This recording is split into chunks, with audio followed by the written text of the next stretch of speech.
Historia yake na nguvu kubwa kuweza kusimuliwa katika ulimwengu wa soka mpira wa miguu. Ukisema wapite vijana hivi bila kuwasimulia itakuwa ni ubaguzi mkubwa tumeweza kumfanyia masia wa mpira wa miguu. Tunamzungumzia Ronaldinho ambaye yeye aliweza kutengeneza ufalme mkubwa zaidi kwenye mpira wa miguu na sio mtu mwingine yoyote yule.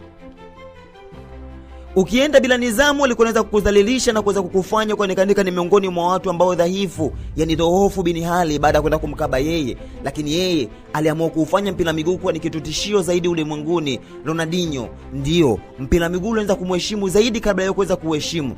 Akutamani watu wampende, lakini alitamani mpira miguu uweze kupendeka katika mguu wake, na kweli mpira ulikuwa na utii mguu na sio mguu kwenda kuutii mpira. Ronaldinho aliweza kucheza mpira kwa mapenzi yake binafsi, lakini sio kumfaidisha mtu mwingine, kwa maana kwamba alikuwa na ufahamu mpira miguu kuliko hata mtu mwingine yote kumfahamu Ronaldinho.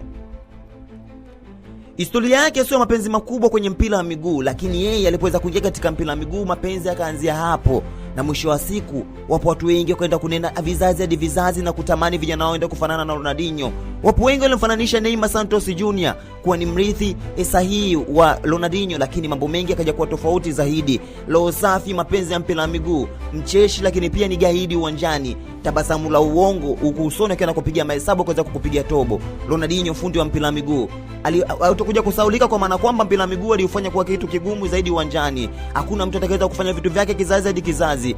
Achana na huyo Neymar, lakini achana na huyo Lamine Yamal, lakini huyu ndio fundi wa mpira wa miguu.